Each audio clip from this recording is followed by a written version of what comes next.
Okay, now to sports, and John and Bob standing by at the arena. And reports from the arena from what looks like two different perspectives there, guys.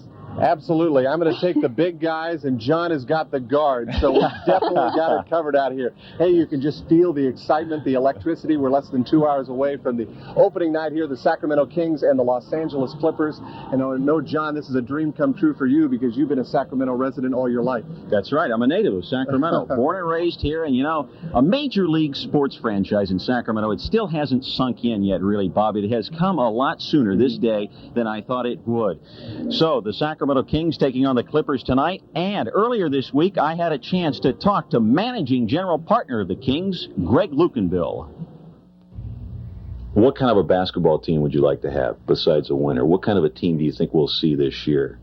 I think we'll see an aggressive team, I would say a kind of, you know, to put it in a historic sense, probably a Raiders type basketball team that is blue-collar team? Blue-collar, rough and tough team that goes out there and gives it everything that they've got and hopefully develops a sense of winning in the clutch. And why not have a blue-collar team? All but 3 of the 12 men on the final roster played college ball in the Midwest or the eastern part of the country. The only 3 West Coast players are Sacramento's David Cook of St. Mary's, Rich Kelly, the center, he went to Stanford, and guard Reggie Theus to Nevada, Las Vegas. Joe Klein, of course, the rookie center, came from Arkansas and has a reputation for playing rough. Well, I can testify for myself that there won't be a minute out there where I'm not giving it 110%, and I don't think any guys on the floor that will be out there with me will be lacking in effort. We want to win. The town's excited. The town has gotten us very excited. Well, I like winning teams myself, but I think a blue collar team is fun to watch. They're the type of team that comes and plays every night, and it is a step in the direction that we're trying to go. Bringing a championship to Sacramento, maybe the next goal? I'd say our plans are within the next 3 to 4 years to be an improved enough team on a year-by-year basis to get ourselves up to 60 wins a year on an average type basis. And if we can do that and get ourselves into the top 4 to 6 teams in the league on a consistent basis, then the championship will come. Holy cow, can you believe that? We're still 2 hours away from tip-off. First major league game ever in the history of Sacramento, and Greg Lukenbill is already talking about a championship. Positive attitude from Greg Lukenbill. And, of course, the competition for a possible playoff berth comes in the Midwest Division of the Western Conference. A look now at the Kings' competition. Certainly the most towering combination in the Midwest is in Houston. The Twin Towers. Ralph Sampson, he of the 7'4" fame, and Akeem the Dream Olajuwon. Many experts are picking Bill Fitch's Rockets to win the division. But a lot of other folks like the moves of the Dallas Mavericks. Mark Aguirre leads a talented young squad with no less than 3 #1 picks, Detlef Schrempf, Bill Wennington, and Uwe Blab. Watch out for the Mavs of Dick Motta. Now, the Kings' Saturday night opponent is Denver. The Nuggets are a run-and-gun squad with Alex English and Calvin Natt leading the scoring parade up front. But the big loss is in the middle, where Dan Issel's retirement paves the way for Oregon's Blair Rasmussen. Utah is another possible contender. 7'4" Mark Eaton led the NBA in blocks last year. He set a record. And the Jazz have Adrian Dantley back to pour in the points. But the injury to guard Darrell Griffith could certainly hurt. Now, the experts say that the Kings will fight San Antonio for the cellar. The Spurs are now without George Gervin. He was traded to Chicago. And Artis Gilmore is getting older. So it may be a rough year indeed for the folks in old San Antonio. Well, joining me right now, Kings center Joe Klein doing a little handiwork here in the final minutes before the Kings' first game. Take me through your first day, your opening night as an NBA rookie. Well, I'm very anxious, a little nervous, and a lot of expectations, and it's just it's a very funny feeling, a very exciting feeling. Have you gotten nervous yet? No, I won't get nervous probably till right as the game starts, right when I start feeling that, hopefully I'll be going into the game, and I hope that happens, because that means I'll be going into the game. Can you imagine how tremendously loud this place is going to be here tonight? I can't right now. I'll be able to tell you after the game, because they say it's going to be extremely loud, and of course I'm used to a loud arena in college, but I'm very anxious to see what this is going to be like. It's very exciting. Okay, Joe Klein, good luck on opening night here with the Sacramento Kings. And, of course, we'll have all the highlights coming up tonight at 11 o'clock as we throw it back now to Beth and Tom. He's the only guy that's taller than me around this place. I got to ask that. You're a tall guy. How tall is Joe? Joe, you're just short of 7 feet, aren't you? You're 6'11". 6'11", and I'm just over 6'5", so that gives you an indication. I want to see John Mallos in the picture. No, you don't want to see John here. Thank you very much. Well, we have more coverage of the Kings coming up in just a minute. We're going to go back to Stan Atkinson, who's still outside the arena. We're also going to take an in-depth look at the zoning controversy that concerns the placement of a permanent sports stadium or arena. On that, from now, Chip Kendall. Despite all this hoopla surrounding Kings Arena, it should be remembered it is only to be a temporary home for Sacramento Kings. This arena and its professional basketball players all are simply elements of a much grander plan for city approval to build this stadium, which also will accommodate baseball and football. But it's money, not a love of sports, that's the driving force behind all of this. A sports complex is just a key to open up these thousands of acres for development. Rezoning will increase the value of this land 12 to 15 times what it originally cost.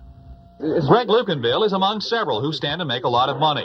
In fact, 70% of this land is owned by directors of Sacramento Sports Association. Rezoning for them performs financial magic. Land they bought for about $5,300 an acre immediately increases in value to about $40,000 to $80,000 an acre. Development also will fatten shrinking city and county bankrolls after expenses surpluses, depending on which consultant you believe, of $15 to $20 million.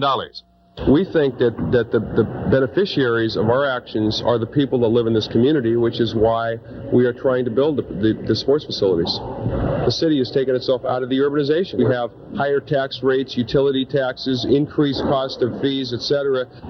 Looking out over this land fails to give one a true feeling of just how immense an area is at stake. Even flying over doesn't help.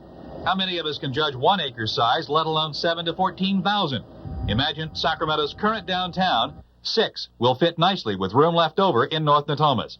Here's how it looks when city planners overlaid the North Natomas boundaries over current city developments.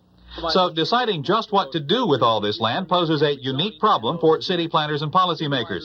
They have 5 options before them, from nothing, no change at all, Plan A, to everything goes, Plan E.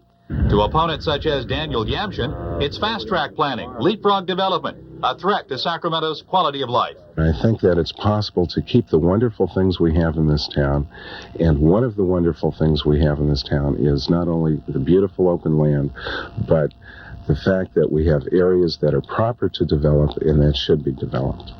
Despite recent calls for some to preserve this as a living agricultural museum, these acres were planned for industrial commercial development a long time ago. So how did neutral, trained observers see what should be done? I would attempt to stall the development off for 10 years or more.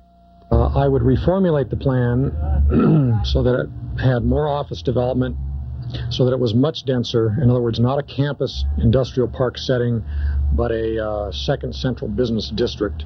While public debate continues on schedule for a possible council decision as early as January 7th, it now appears council members are leaning toward opening up this area for a stadium as well as other development. The arguments aren't new. They're the same ones we've been hearing since a stadium first was proposed here in 1979. From Sacramento, I'm Tip Kendall for Channel 3 Reports. But for the moment, for tonight at least, the debate is put on hold. People here have smiles and talk excitedly about not just a win tonight, but a Sacramento Kings team that is competitive in an arena that Sacramento can be proud of. Beth? If you want to talk about entertainment tonight, it is right here at the new arena tonight. Of course, the Sacramento Kings in their home opener against the Los Angeles Clippers. What a night it is. The band playing in the background, all the fans sitting in. I got my pin as I came through the door. A very, very exciting night indeed. Momentarily, we'll be talking with Eddie Johnson and LaSalle Thompson, getting their thoughts. But right now, let's go to a story from John Mallos and a look at the starting 5 for the Kings. Head coach Phil Johnson of the Kings will evaluate each of the 5 probable starters for tonight's game.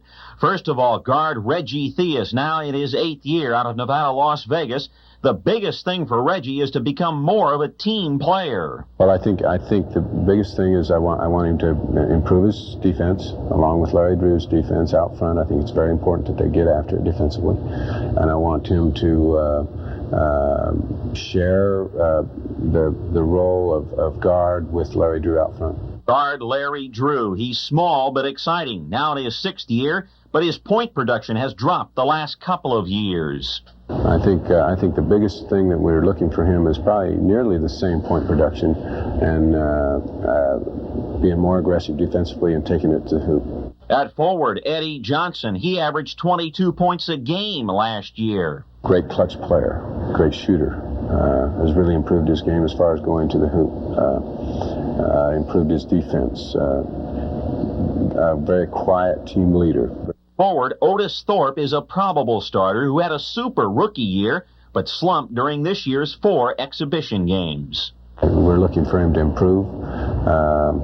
I think that he could be a very good player. He needs to keep working on his game, work on his outside shot, and improve his free throw shooting. At center, LaSalle Thompson will start, but probably only because Rich Kelly and Joe Klein have yet to learn the system. He's really improved his game since I've been with the team. I think he's really improved a great deal. His passing has really improved. Great rebounder for his size. One of the best rebounders I've seen at that height. I'm John Mallows, Channel 3 Sports. Thank you very much, Johnny. And, of course, right now with me, 2 of those starters right now, Eddie Johnson and LaSalle Thompson. And, LaSalle, you've been around longer than anybody else here in Sacramento. Did you ever think this night would come? Well, it took a long time coming, but now that it's here, it seems like it came pretty quick. Are you really pumped up for it? Yeah, I think everybody on the team is. Okay, let's move over to Eddie Johnson right now. Do you have to caution the Kings fans about anything? Hey, the NBA season's ready to start, isn't it? Right. They just have to realize that we're playing 82 games. This is an important game, mainly because this is the first game here in Sacramento, and everybody wants to win it, and we're going to give it our best. But by one small chance, if it doesn't come true, we have 81 left. And that's the thing to realize. It's a long season, and anything can happen. It's a season with a lot of streaks and a lot of ups and downs. And we're going to be in the playoffs because we have so much support. It's going to be hard to beat us in this building. It should be a very, very noisy night here indeed. And, of course, you got to match up with somebody like Marcus Johnson, don't you? Right. He didn't really have a Marcus Johnson year last year, but I played against him twice in the preseason, and he seems like he's back in form. So I got to get ready to play tonight. Okay, it should be an exciting game. And LaSalle Thompson, you got to match up in the middle.